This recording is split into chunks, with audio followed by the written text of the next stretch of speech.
The season I'm going to describe was my fourth staffing a fire lookout for the Forest Service, and my second at Reddick Point. Reddick Point sits at just under 7,000 feet in the Payette National Forest, about 18 air miles east of McCall, Idaho. The cab is a 1933 L4, 14 by 14. Wood frame, pyramidal roof, 37 windows counting the ones you can actually open. The tower itself is only 12 feet tall, timber framed, which puts the cab floor at roughly the height of a two-story house. It doesn't sound like much, but when you're already on a ridgeline, those extra 12 feet matter. On a clear morning, you can see into 4 drainages and pick out the Salmon River Mountains to the northeast, like a row of worn molars. I drove up on June 22nd, 2025, a Sunday. The access road is 11 miles of single-lane gravel off Forest Road 340. The last 3 miles steep enough that I dropped into first gear twice. I brought my own food for the first week, a water filter, my sleeping bag, 2 paperbacks, and a handheld weather station I'd bought with my own money. The Forest Service supplies the propane fridge, the 2-burner stove, the solar panel and battery for the radio, and the Osborne firefinder that sits in the center of the cab like a brass altar. Everything else is negotiable. I should explain why I keep coming back. People assume lookout work attracts either mystics or people running from something. In my case, it was simpler than that. I taught high school biology in Boise for 9 years. Took a leave of absence for personal reasons I won't go into, and picked up a seasonal lookout position because a friend's cousin was retiring from one. I wasn't searching for solitude. I just wasn't searching for anything. And the job happened to be there. That was 2022. 3 seasons later, I still wasn't searching for anything. But I'd become competent enough that the district kept offering me the posting. Reddick Point had been unstaffed for the 2 years before my first season there in 2024. The district had been relying on aerial surveillance and remote cameras for that section of the forest. But the 2023 season was bad. 3 fires in the drainage went undetected until they were past initial attack size. And someone with budget authority decided an actual human on that ridge was worth the GS4 salary. I was that human. My first season at Reddick Point had been unremarkable. I spotted 11 smokes, 7 of which were confirmed fires.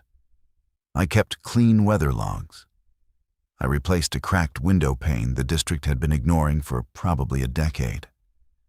I saw elk, mule deer, a black bear that visited the outhouse area 3 times in August before losing interest, and more Clark's nutcrackers than I could count.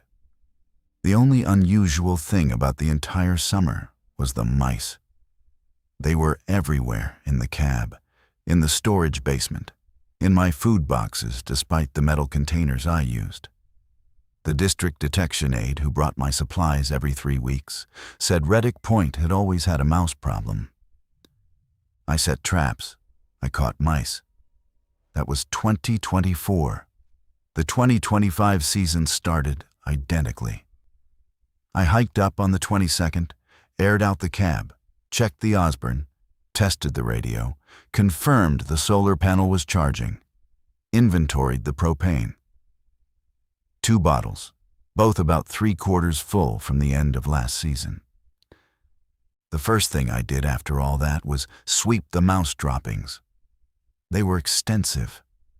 There's a gap between the cab floor and the tower framing where the structure is settled over 92 years, and the mice come through there and also through a spot where the stovepipe collar doesn't seat flush.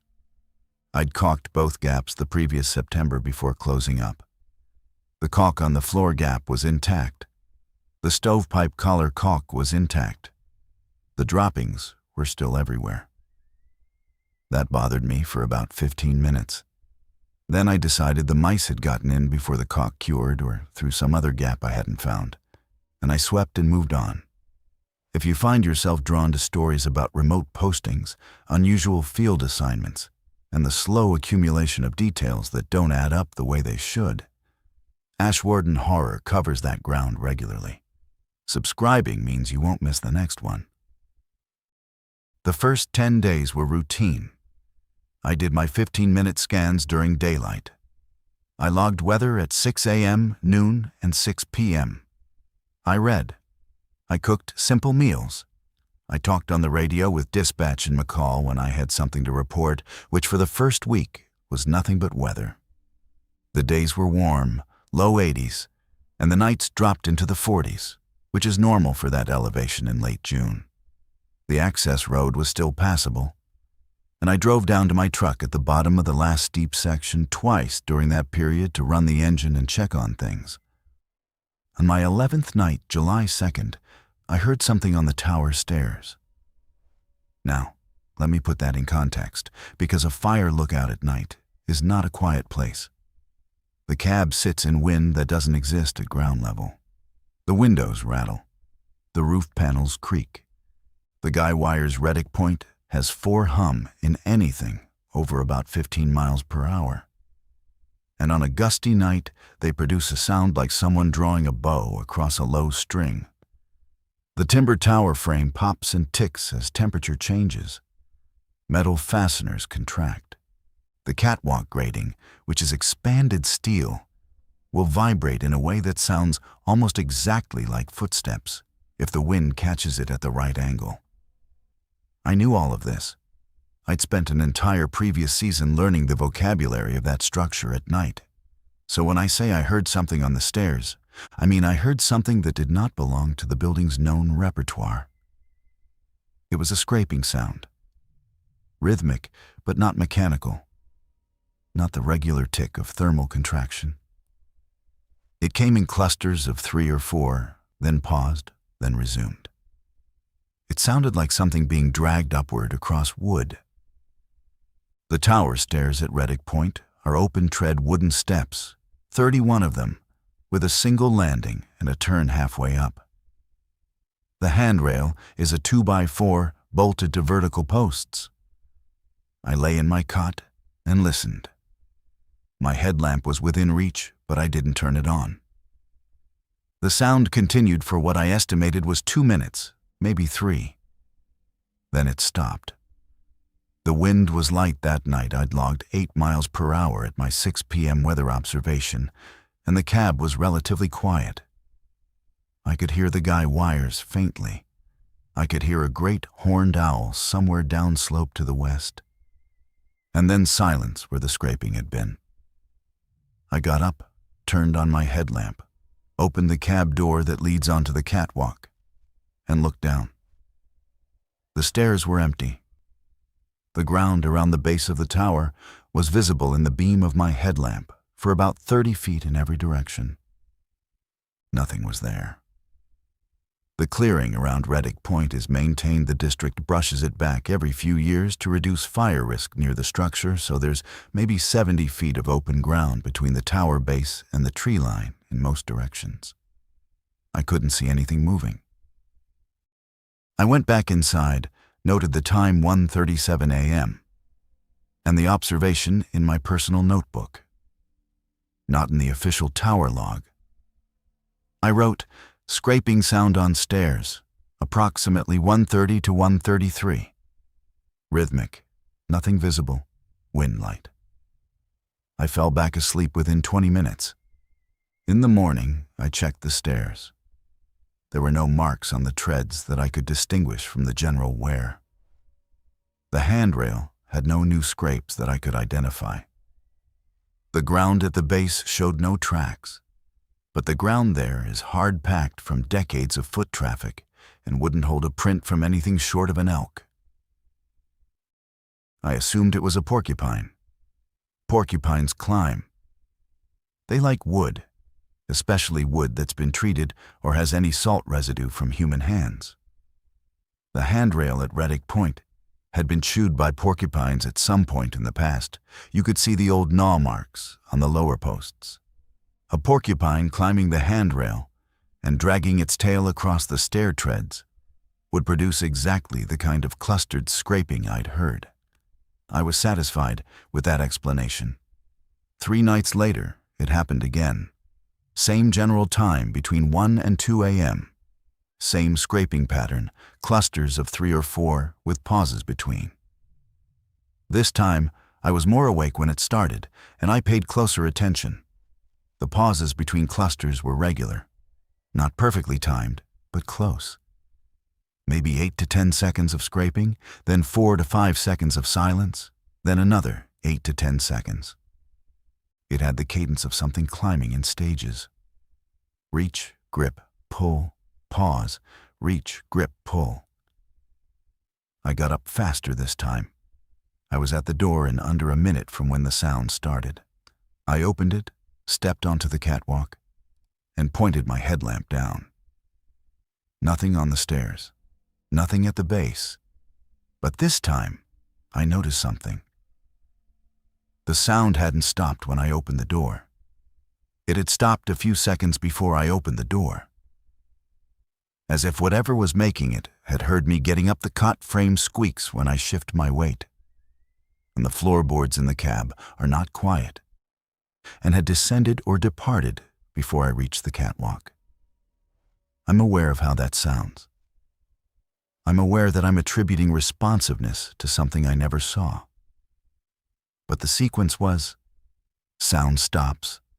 I reach the door roughly 5 seconds later. I look down, nothing there. If a porcupine had been on the stairs when the sound stopped, it would not have been at the base and into the tree line in 5 seconds. A porcupine descends a vertical surface slowly, tail first. It doesn't sprint. A raccoon could move that fast. But I'd never seen raccoon sign at Reddick Point, and the sound wasn't right for raccoon claws on wood. Too heavy, too much scraping surface area. I wrote it up again in my personal notebook. Same notation format. I added, faster to door this time. Sound ceased before I opened it. Nothing visible. Animal departed during pause or never on stairs at all. That last line was the one I sat with. I'd considered the possibility that the sound wasn't coming from the stairs. The cab sits on the tower, and the tower is timber. Sound travels through wood in ways that can be deceiving. A branch rubbing against one of the tower legs would transmit through the frame and could sound like it was coming from the stairs when it was actually coming from the opposite side of the structure. The next morning, I walked the full perimeter of the tower base and checked every leg. No branches were in contact with any of them. The nearest tree was the subalpine fir at the edge of the clearing, about 40 feet from the northeast leg. I checked the guy wire anchors. All 4 were solid, no debris caught in the cables. I even crawled under the tower, the clearance is about 4 feet, and looked at the underside of the stair structure. Nothing was rubbing, hanging, or loose. I spent the rest of that day doing my job. I spotted a smoke to the southeast around 2 p.m. that turned out to be a small debris fire on private land that had already been reported. I logged it. Dispatch confirmed. No action needed. Normal day. That night, July 6th, I did something I hadn't done before. Instead of sleeping, I sat in the chair by the east windows with my headlamp off and waited. I wasn't anxious. I was curious in the way a former biology teacher is curious when a behavioral pattern presents itself. I wanted to observe the animal. I sat from 10 p.m. until about 1:15 a.m. The wind picked up around 11, gusting to maybe 20, and the cab performed its usual concert. Guy wire hum, window rattle, frame pops. I could identify every sound. At 12:40, I heard a coyote yipping to the north, a long way off. At 1:15, I heard nothing unusual and decided I was being foolish. I got into the cot. At 1:52, I checked my watch. The scraping started. Same pattern, clusters of 3 or 4, pauses of 4 to 5 seconds, coming from what I would swear was the stairway side of the tower. I did not get up. I did not move. I lay on the cot and controlled my breathing, and listened. The sound continued for longer this time. Maybe 5 minutes. The clusters were consistent. Reach, grip, pull, pause, reach, grip, pull. I tried to estimate how far up the stairs something could climb in 5 minutes at that pace and couldn't make the math work for any animal I knew. The stairs are 31 steps over roughly 12 vertical feet, with a landing turn at step 16. Even a slow animal would cover that distance in under 2 minutes. Unless it wasn't just climbing. Unless it was climbing, stopping, and descending partway before climbing again. Or unless it was already near the top and was doing something other than climbing. At approximately 1:57, the sound changed. The scraping became more concentrated closer together, less rhythmic, as if whatever produced it had reached a surface and was working at it rather than ascending. This new sound lasted maybe 30 seconds. Then everything stopped. I waited a full 2 minutes by my watch. Then I got up, opened the door, and stepped onto the catwalk. The stairs were empty. The ground was empty. The night was still. But this time, I looked to the catwalk itself. I walked the full perimeter the catwalk runs around all 4 sides of the cab, and on the north side, I found something. There were marks on the expanded metal grating. 3 parallel lines, each about 4 inches long, scored into the anti-slip surface of the steel. They were bright, fresh metals showing through the weathered gray coating. They hadn't been there when I'd swept the catwalk that afternoon. I swept it every day. I would have noticed. I crouched and looked at them with my headlamp. They were evenly spaced, roughly 2 inches apart, and they ran perpendicular to the edge of the catwalk, pointing from the outer railing toward the cab wall. They weren't deep. They were surface scratches on steel, but they were deliberate and parallel in a way that weather, thermal expansion, or falling debris would not produce. I looked over the north railing. Below the catwalk on that side, the tower structure is open timber framing. There are no stairs on the north side. The stairs approach from the south and arrive at the catwalk on the southeast corner. To reach the north side of the catwalk from the stairs, you'd walk around the catwalk. To reach the north side of the catwalk from below without using the stairs, you'd have to climb the open timber frame, the cross bracing, and vertical posts. I want to be clear about the structure. The tower legs are 6x6 timbers. The cross bracing is 4x4. There are no built-in handholds or ladder rungs on the outside of the tower frame. A person could climb it, but it would require upper body strength and deliberate effort. And you would need to pull yourself over the catwalk railing at the top. A railing that's 3 feet high and has no gaps. An animal could climb the timbers more easily, depending on the animal. A bear could certainly climb the legs. A mountain lion could potentially reach the catwalk from the cross bracing with a jump, though I'd never heard of a cougar climbing a fire tower. Porcupines can climb wood, but they can't score steel. I photographed the marks with my phone. 3 parallel scratches on the catwalk grating, north side, taken at 2:03 a.m. on July 7th. I went back inside and did not sleep for the rest of the night.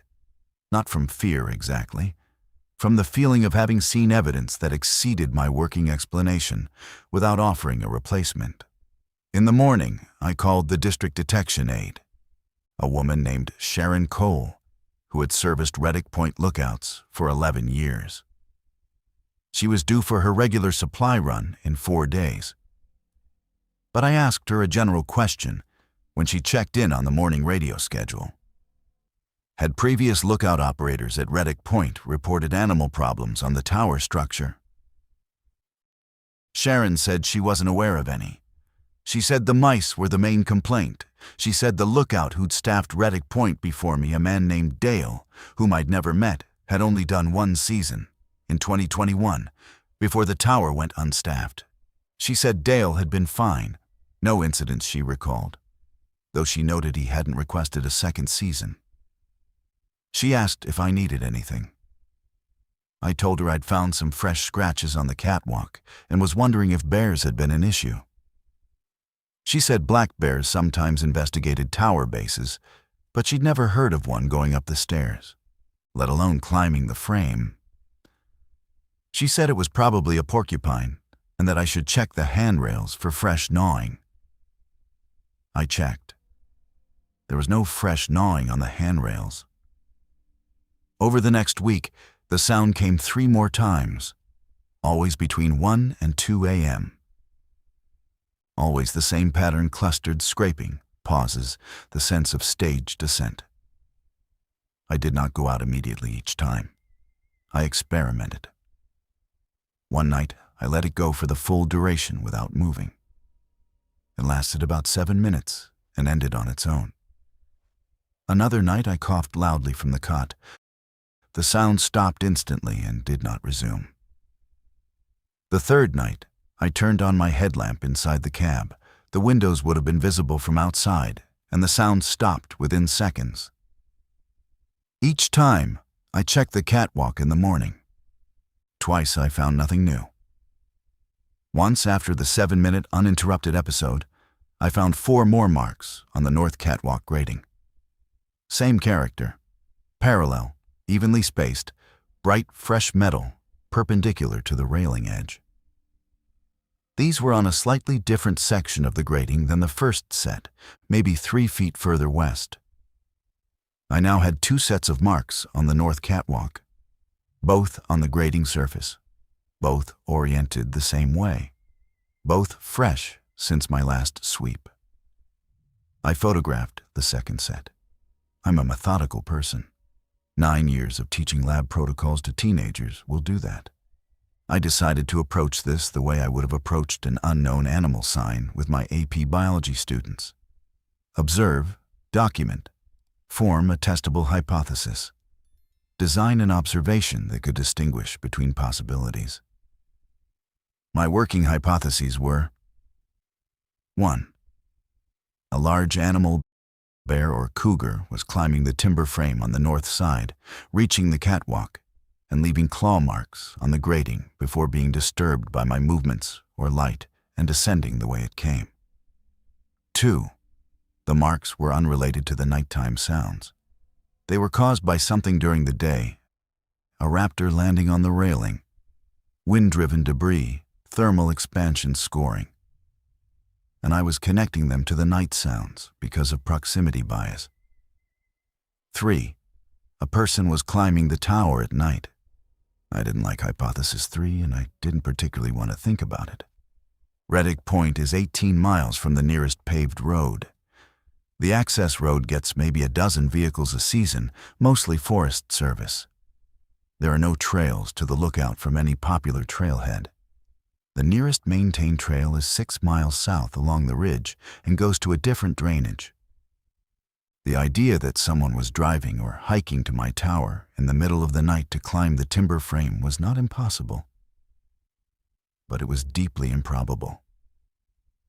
And yet, the marks were on steel. They were scored, not scratched. There's a difference you can feel with a fingernail. And they were precise. 3 parallel lines, nearly identical spacing.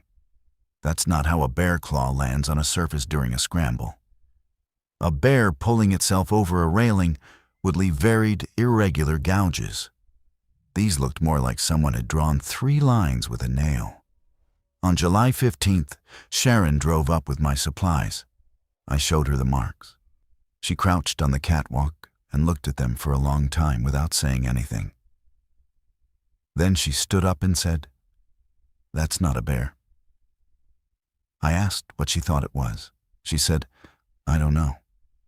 It's not a bear, though. I've seen bear damage on structures for 11 years. That's not it." I asked if she could put me in touch with Dale, the previous lookout. She said she thought he'd moved out of state. She said she'd checked the district records for a contact number but couldn't promise anything. I asked if any other lookouts in the district had reported anything similar. She paused at that. Not a dramatic pause, a thinking pause. The kind of silence a person produces when they're deciding how much of their own uncertainty to share. She said no. Nothing like this specifically. But she said there had been a maintenance crew at Reddick Point in the spring of 2023. After Dale's season, and before the tower was restaffed, who'd replaced some roofing material and done structural assessments. She said the crew lead had mentioned in his report that some of the tower cross-bracing on the north side showed unusual wear patterns that he couldn't attribute to weather. She said she only remembered this because the crew lead had asked her whether the tower had ever had any kind of antenna or equipment mounted on the north frame, and she'd told him no. I asked if I could see that maintenance report. Sharon said she'd look for it. She loaded my propane, brought me fresh fruit and eggs, and drove back down the mountain. That night, the night of Sharon's visit, the sound came earlier than usual. 12:48 a.m. And it was louder. Not dramatically louder, but perceptibly. As if whatever produced it had moved closer, or was pressing harder, or had grown less cautious. The clusters were the same 3 or 4 scrapes. Pause, 3 or 4 scrapes. But the individual scrapes within each cluster were more distinct. I could hear the texture of them. Wood against something, or something against wood. I lay in the cot and listened for 8 minutes without moving. The sound continued. At 12:56, it shifted, the same concentrated, less rhythmic phase I'd heard once before. The working at a surface sound. This time, it lasted longer. A full minute, maybe 90 seconds. Then silence. I waited 5 minutes. Then I went out. There were new marks on the north catwalk. 5 this time, not 3. Same parallel character, same spacing, same orientation. But these were deeper. I could catch my fingernail in them. And there was something else. On the outer railing on the north side, a horizontal steel pipe about 1.5 inches in diameter, there was a dark smear. I touched it. It was wet and slightly viscous. I brought my fingers to my nose. It smelled organic. Not blood exactly, but biological. Something between sap and the smell of a lake in August loamy, with a faint sweetness underneath that wasn't pleasant.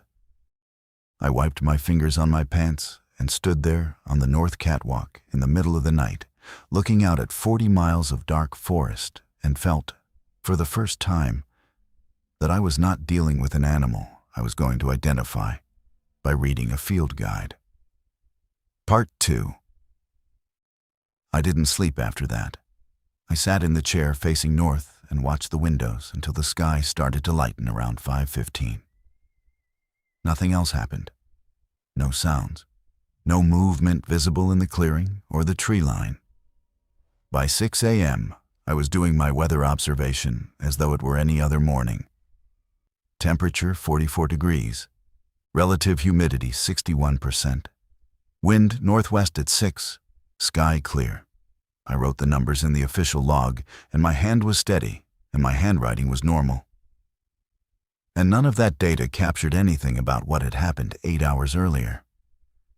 I went back out to the north catwalk with a plastic bag for my kitchen supplies. The smear on the railing had dried overnight into a thin residue darker than I remembered, almost black in the early light. I used my pocket knife to scrape some of it into the bag. It came off in small flakes, with a slightly waxy texture. The smell was fainter now, but still present. I sealed the bag and put it in the propane fridge, which I know is not proper sample preservation. But I wasn't operating a laboratory. I was operating a fire lookout and trying not to get ahead of what I actually knew. What I actually knew was this: something was climbing the north side of my tower at night, reaching the catwalk, leaving scored marks on the steel grating and an unidentified residue on the railing, and departing before I could observe it visually. It responded to sound and light by ceasing activity immediately. The marks it left were too regular and too deep for any arboreal mammal I was familiar with. The residue was biological but didn't match anything in my experience. And I had a reasonable amount of experience with biological material. What I did not know was substantially larger than what I did know, and I was aware of that ratio. I radioed dispatch that morning for my regular check-in. I reported weather and no smoke activity. I did not mention the marks, the sounds, or the residue. This was not a decision I made through any complicated ethical reasoning. I simply did not have language for what I would have been reporting. Something is scratching my catwalk at night. Would generate a maintenance note at best and a welfare check at worst. I needed more information before I could describe the situation in terms the district would find actionable. Sharon called me on the radio 2 days later, on July 17th. She had 2 pieces of information. The first was that she couldn't locate a contact number for Dale. He'd left a forwarding address in Missoula when he turned in his equipment at the end of the 2021 season. But the district had no phone number on file, and she didn't feel comfortable giving me his address. The second piece of information was about the maintenance report. She'd found it. The crew lead's name was Beckett, and his inspection had been conducted over 2 days in Omrain, to May 2023. The report was routine roofing, structural integrity, stair condition, railing assessment, standard pre-staffing evaluation. But in the notes section, Beckett had written something she read to me over the radio, and I copied it down as close to verbatim as I could manage.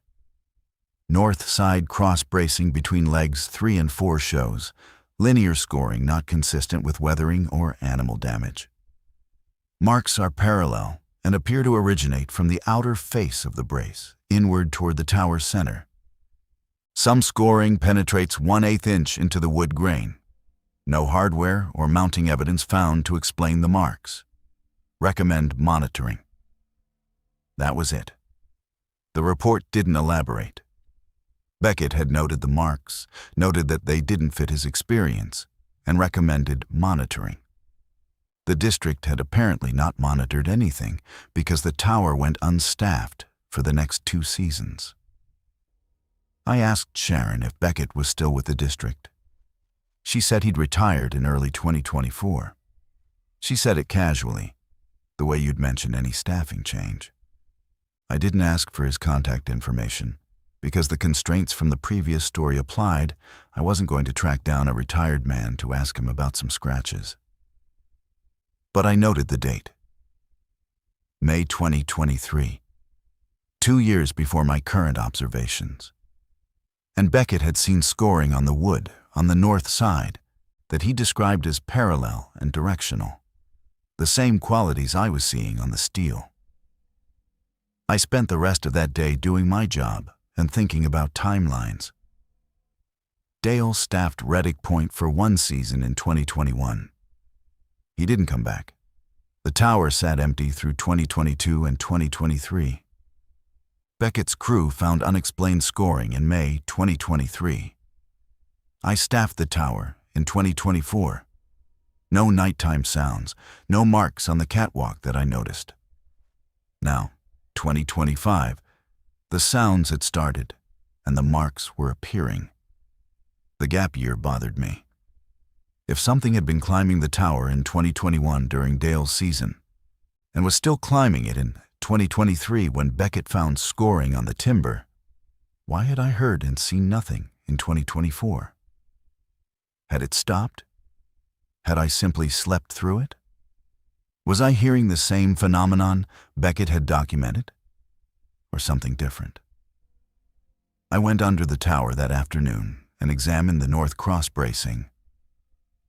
I hadn't looked at it carefully during my earlier inspection because I'd been checking for loose components in contact with vegetation. This time, I was looking for Beckett's scoring. I found it, between legs. 3 and 4, the north and northwest tower legs. The horizontal cross brace, about 6 feet off the ground, carried a series of parallel marks. They were old enough to have grayed over, nearly matching the surrounding wood, which is why I'd missed them before. But when I angled my headlamp across the surface, the shadows in the grooves stood out clearly. 5 parallel lines, roughly 2 inches apart, running from the outer face of the brace toward the interior of the tower. They penetrated the wood more deeply than Beckett's report had suggested, maybe a 1/4 inch in places. The wood around them was hard and dry, the grain undisturbed except where the marks cut across it. I checked the other cross braces on the north side. 2 more carried similar scoring, at different heights, one about 8 feet up. One near the top of the frame, just below the catwalk deck. The upper marks were less weathered, lighter in color, more recent. I checked the south, east, and west cross bracing.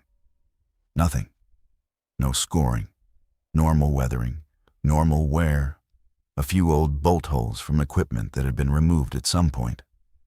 The phenomenon, whatever it was exclusively on the north side of the structure.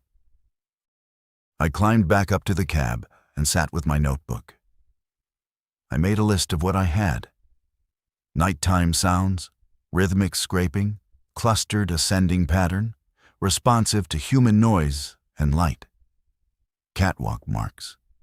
Parallel lines scored in steel, north side only, perpendicular to railing edge, increasing in number and depth over a 2-week period. Railing residue. Biological, unidentified, dark when dried, slight organic odor. Frame scoring. Parallel lines in wood, north side cross bracing only, varying age, directional from outer face inward, penetrating the grain. I also made a list of what I didn't have. A visual observation. In 2 weeks of incidents, I had not once seen the thing that was making the sounds and leaving the marks. Every time I reached the catwalk, it was gone. It moved fast enough to clear a 12-foot vertical descent and the 70-foot clearing in under a minute. Because even on the 7-minute uninterrupted night, I'd seen nothing by the time I went out. On the night of July 19th, I tried something different.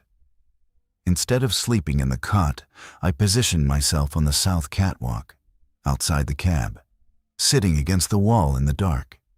The south catwalk is on the opposite side of the structure from where the marks were appearing. I was wrapped in my sleeping bag, sitting on a foam pad with no headlamp. The temperature was around 42 degrees. I could see the east and west edges of the catwalk from my position, but not the north side. The cab blocked my view. What I could see was the base of the stairs and the south and east clearing. I sat there from 11 p.m. until just after 2 a.m. The first hour was uneventful. Wind was light. Stars were dense overhead, no moon until late. I heard the usual tower sounds, guy wires, frame ticks, a distant coyote. At 12:20, I heard a great horned owl very close, probably in the fir at the northeast edge of the clearing.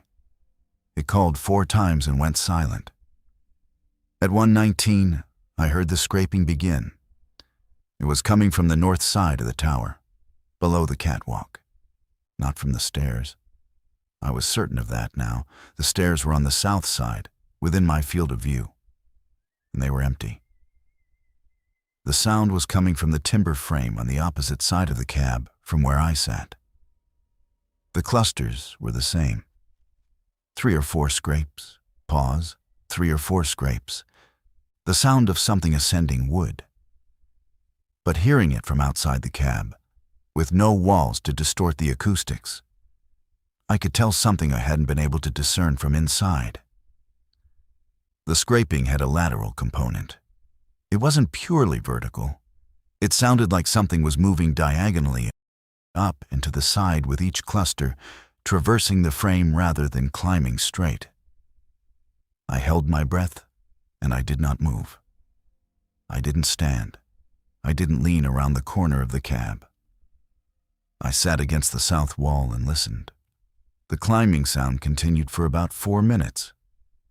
Then I heard it reach the catwalk level. I know it reached the catwalk level because the acoustic character changed from wood-transmitted sound below me to direct metallic contact at my elevation. Something was on the north catwalk grating, not walking, stationary, but present, because the grating made a faint, high-pitched tone under sustained weight, the way a bridge deck hums when a truck is parked on it. I sat on the south catwalk, and whatever it was, stood or crouched or lay on the north catwalk, and between us was the 14 by 14 cab with its 37 windows. I did not move. I am not brave, and I am not a coward. I am a 43-year-old former biology teacher who is sitting in a sleeping bag on a piece of expanded steel grating at 7,000 feet in the dark. And the part of my brain that makes decisions had simply gone quiet. I was in the state that precedes decision. I was taking in information. The metallic tone under the grating continued. Then I heard the scraping again, but this time on the steel, not the wood. The concentrated working at a surface sound. Not climbing, processing, doing something to the grating itself. It lasted maybe 2 minutes. Then it stopped. The grating tone faded. And then I heard the descent, the same clustered scraping, but faster, moving down the north timber frame. In about 30 seconds, it was gone. I sat for another 10 minutes. Then I walked around to the north catwalk. There were new marks, 7 parallel lines this time, deeper than any previous set. And the railing had more of the residue, not just a smear, but a thick deposit, as if something had gripped the railing for an extended period. In the starlight, it looked black and wet. I went inside and sat at the Osborne fire finder because it was the most solid object in the room. And I wanted to put my hands on something that I understood completely. I placed my palms flat on the brass ring and felt the familiar cool metal and the machined edge of the graduated scale, and I breathed. I was not willing to go out there again at night. I recognized that as a firm boundary, and I didn't interrogate it. Some decisions don't need to be justified. The next morning, I radioed Sharon directly on the administrative frequency rather than going through dispatch.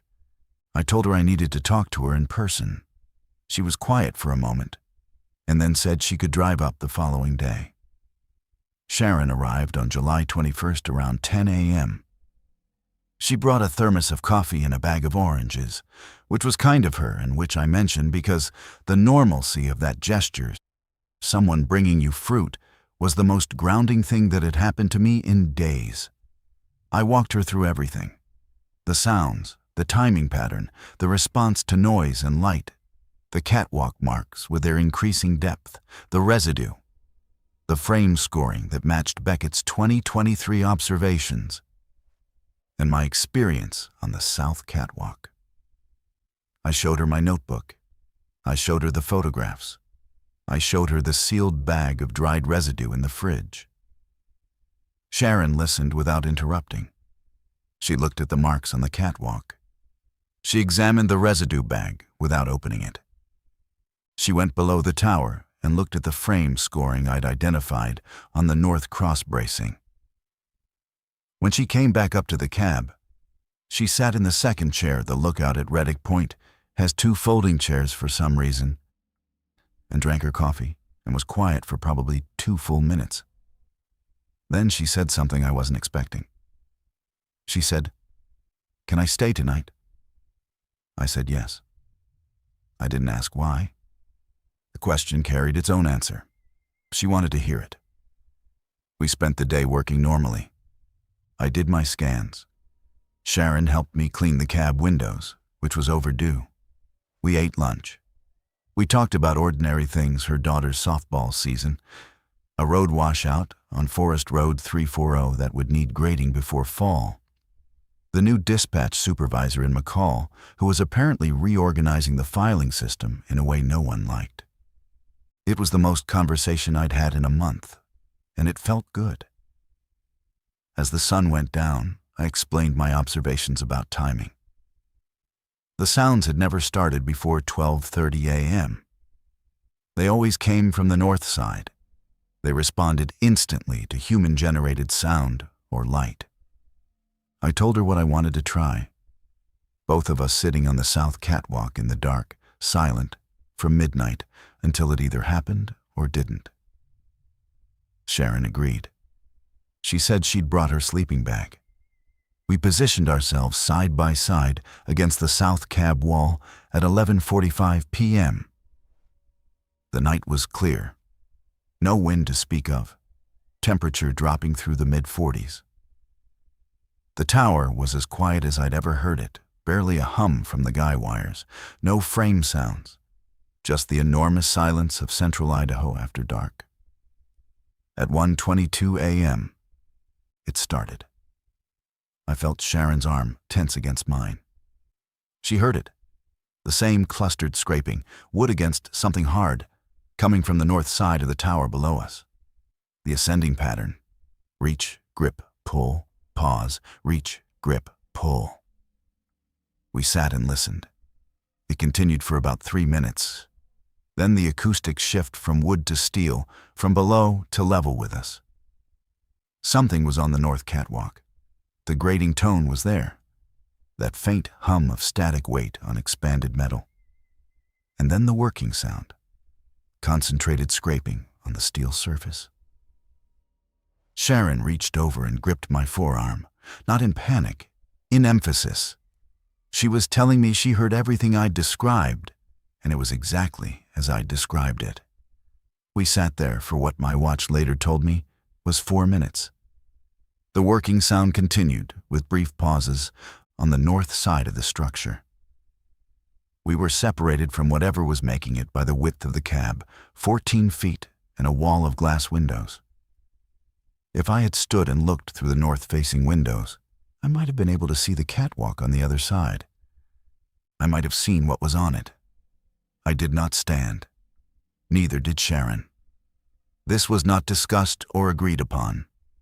We both simply stayed where we were. At 1:29, the working sound stopped. The grating tone faded.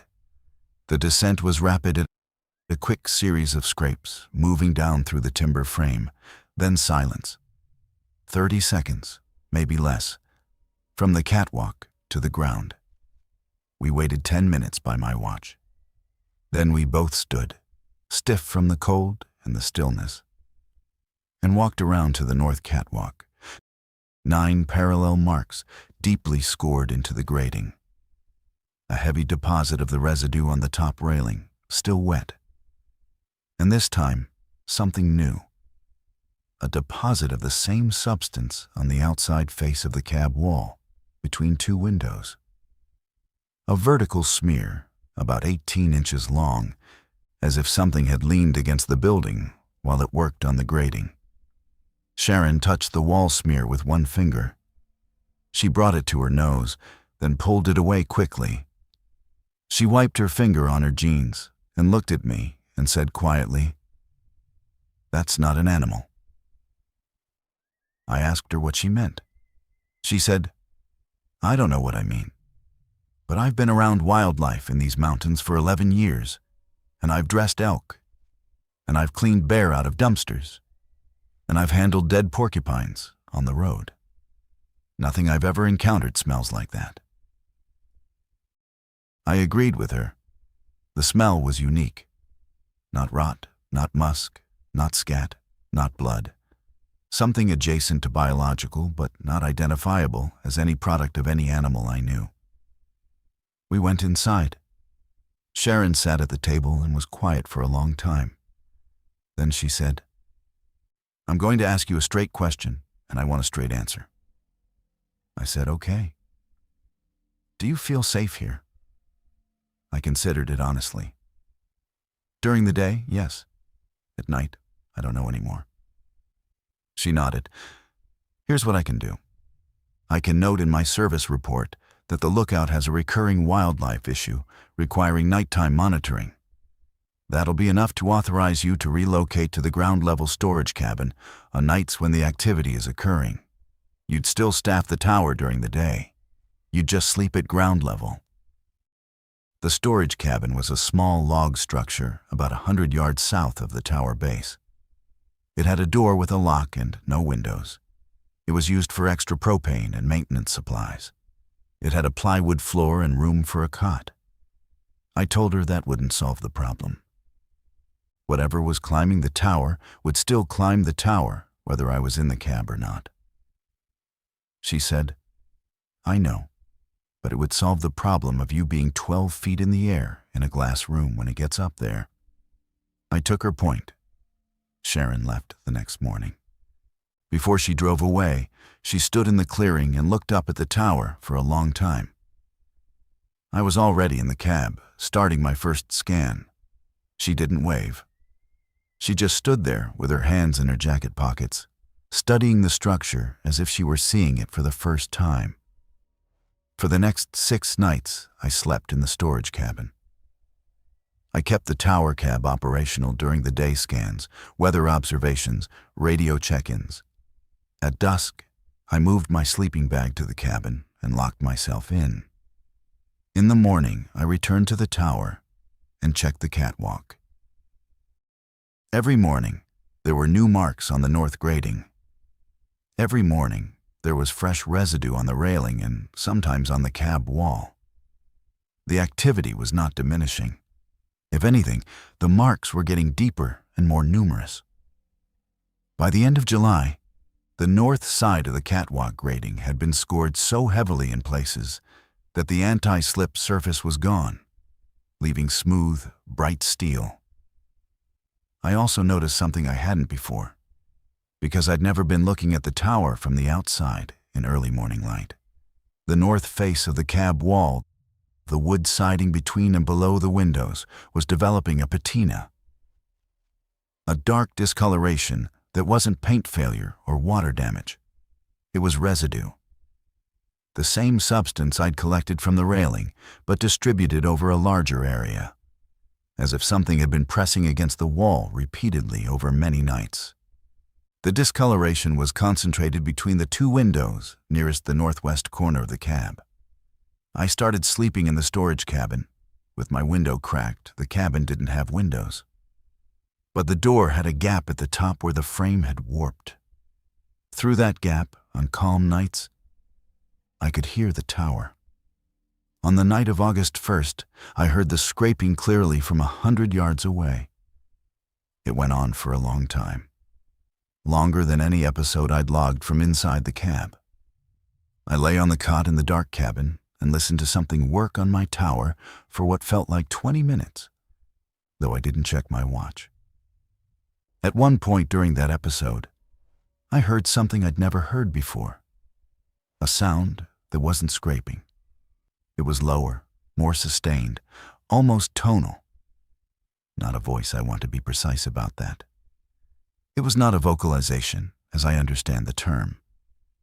It was a sound produced by material contact, like a wet finger drawn slowly along a pane of glass, but deeper, and coming from the direction of the tower. It lasted maybe 5 seconds and did not repeat. I reported the ongoing catwalk damage to Sharon on August 3rd. She had it noted and said she'd spoken with the district wildlife biologist, who suggested setting up a trail camera on the tower. I told her that was fine. She said one would come with the next supply run on the 8th. On August 8th, Sharon drove up with supplies and a trail camera, a standard Reckonix unit with infrared flash. We mounted it on the south railing of the catwalk, aimed along the east side with enough field of view to cover the northeast corner and part of the north grating. It was motion activated with a trigger speed of about half a second. I checked the camera every morning. For the first 3 nights, it captured nothing. The marks still appeared on the north grating. Each morning, the camera's field of view covered the north side only partially, and whatever was coming up might have been staying to the far north-northwest corner outside the frame. On the 4th night, August 12th, the camera triggered. I pulled the SD card the next morning and looked at the images on my phone. There were 4 frames. The timestamps ran from 1:31 a.m. to 1:33 a.m. The first frame showed the empty catwalk, the railing, and the dark tree line beyond a standard nighttime infrared shot, that green-gray monochrome. The second frame, triggered 8 seconds later, showed the same view with a single difference.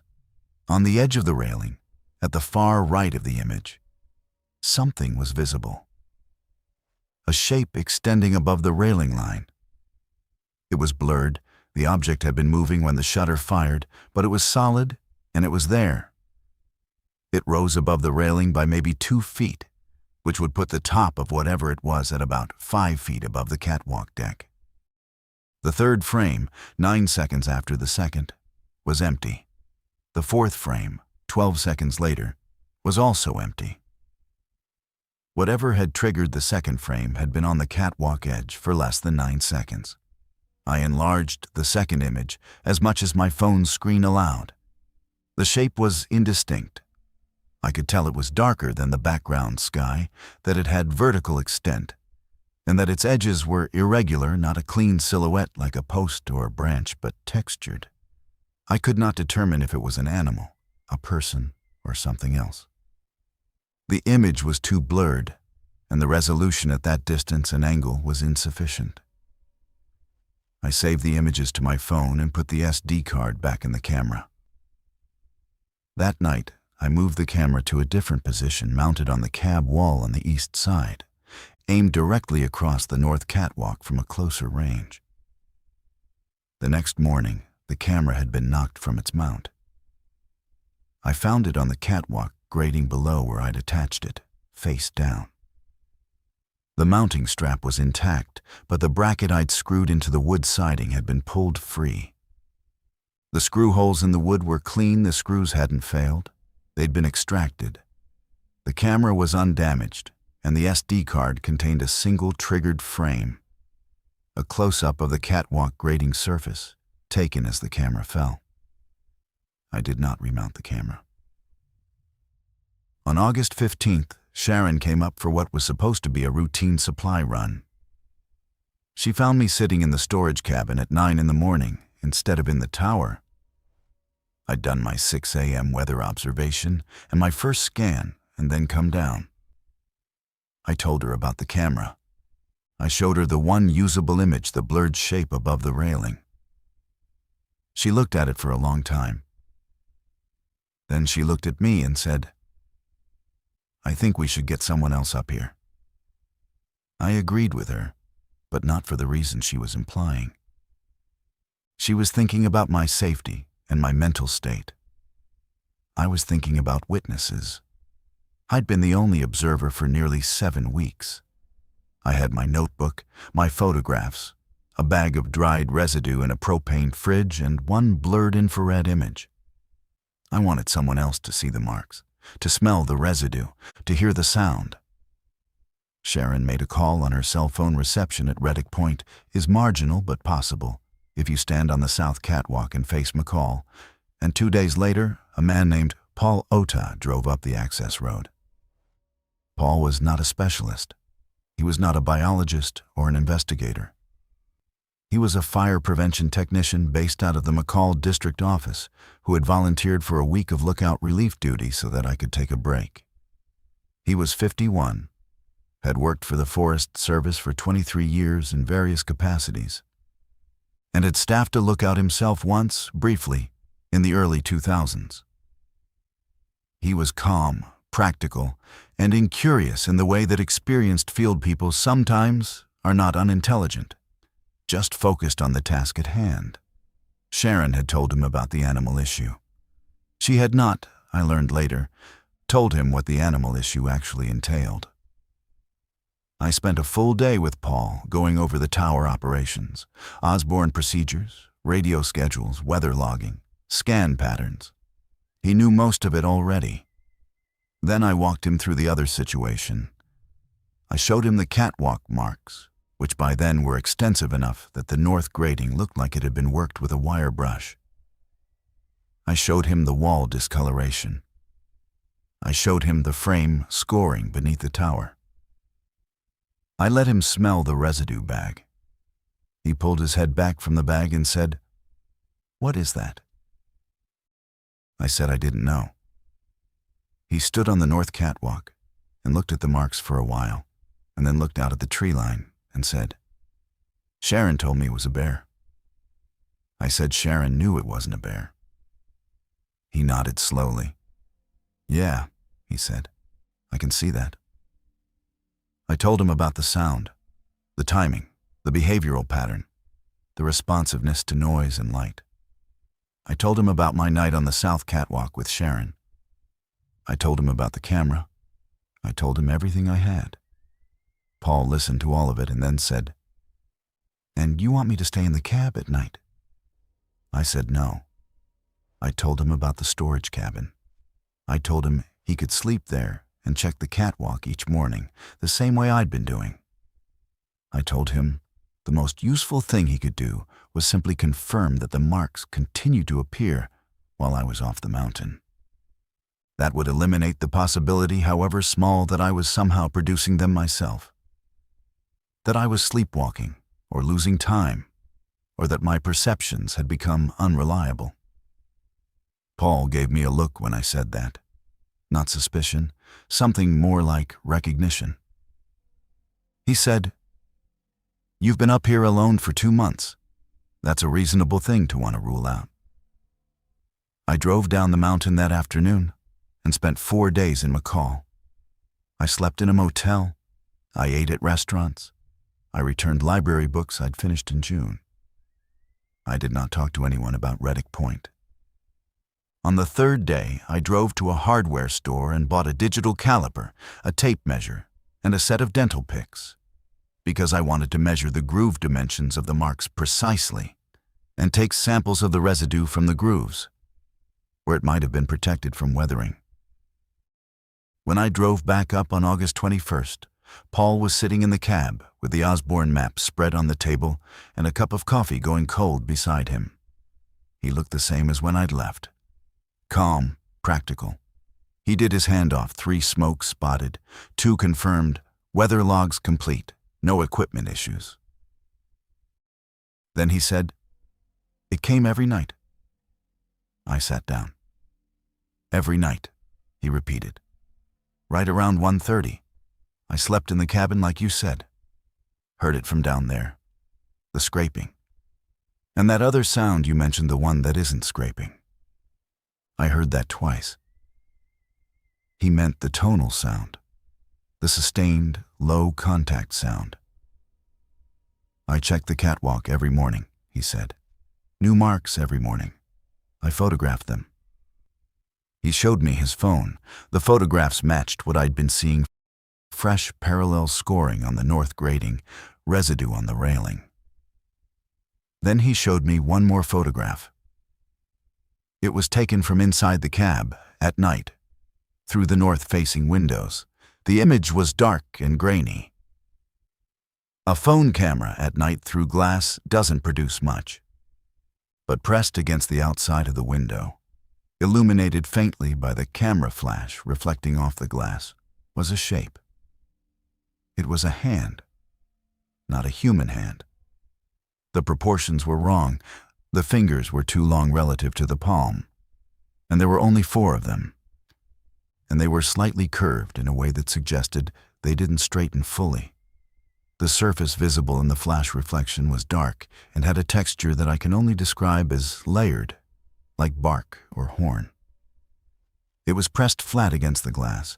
Paul said he'd been sitting in the cab at 2 a.m. on his 3rd night, unable to sleep despite intending to use the cabin, when he'd heard the sound reach the catwalk level. and then heard something he hadn't expected, a soft contact against the window glass. He'd turned and seen the hand against the pane, taken the photograph by reflex, before fully processing what he was seeing. And then the hand had pulled away, and the descent had started. He said the hand had been there for less than 2 seconds after he saw it. He said he'd slept in the cabin every remaining night. Paul drove off the mountain that morning, and I returned to the cab. I sat at the Osborne and looked at his photograph on my phone for a long time. 4 long fingers, dark layered surface, pressed against the glass of a fire lookout at 7,000 feet in central Idaho. I finished the season. I stayed through September 15th, when the district closed the tower for the year. The sounds continued nightly. The marks continued accumulating. I slept in the storage cabin every night. On my last morning, I measured the grooves in the catwalk grating with my caliper. The deepest ones measured 3/16 of an inch in steel. I collected residue samples from 3 locations and sealed them in separate bags. I documented the wall discoloration with photographs in full daylight. On September 15th, I closed up the cab, locked the shutters, turned off the propane, disconnected the solar panel, and drove down the mountain. Sharon met me at the ranger station in McCall for my end-of-season checkout. I turned in my radio, my tower key, and my official log. I kept my personal notebook, my photographs, Paul's photograph, and the residue samples. Sharon asked me if I was coming back for a 3rd season. I told her I didn't know yet. She said, "I've put in a request for a structural assessment of the north side of the tower before next season. I framed it as weather damage to the catwalk grating." She paused. I figured that was more likely to get approved than the truth. I asked her what she thought the truth was. She said, "I think something lives on that ridge that uses the tower. I think it used it when the tower was empty. And I think it's still using it now that the tower is occupied. And I think it's been there longer than the tower has." I didn't argue with her. I didn't agree either. It was the kind of statement that doesn't require a response, because it isn't really a conclusion. It's a description of a boundary, the place where her 11 years of experience and my 7 weeks of evidence and Paul's single photograph all arrive at the same edge and stop. I'm writing this in Boise in late October. I still have the residue samples in my refrigerator. I haven't sent them to anyone. I haven't shown Paul's photograph to anyone outside of Sharon. I haven't decided about next season. The thing I keep returning to, and this is the part I can't resolve. The part that finds me at 2 a.m. in my apartment when I should be sleeping is not the hand. The hand was frightening, and I won't pretend otherwise. But the hand was also, in its way, an answer. Something with 4 long fingers was climbing my tower. That's a data point. That's physical and describable. What I can't stop thinking about is the marks on the grating. Not what made them, but their orientation. Every set of parallel lines ran the same direction from the outer railing toward the cab wall, inward, toward the building. The frame scoring that Beckett found in 2023 ran the same way from the outer face of the brace toward the tower center. Every mark, on every surface, pointed in the same direction. Whatever was climbing Reddick Point at night was not trying to get over the railing or past the structure or through it to somewhere else. It was not passing through. It was trying to get in. Paul and I talked on the phone last week. He said he's been thinking about it too. He said he keeps looking at the photograph on his phone and then putting the phone away and then looking at it again. He said his wife saw it and asked him what it was, and he told her he didn't know. He said she asked him if he was going back, and he said no. Then he said, "But you are, aren't you?" I didn't answer him. because the answer is the thing I haven't settled. And the reason I haven't settled it is the same reason I keep thinking about the marks. They point inward, every single one. And the glass in those 37 windows is original single pane, 92 years old. On a quiet night, you can hear a moth land on it. Whatever is climbing up wants to be inside the place where I live. And the only thing I know for certain about next season is that it has all winter to keep trying.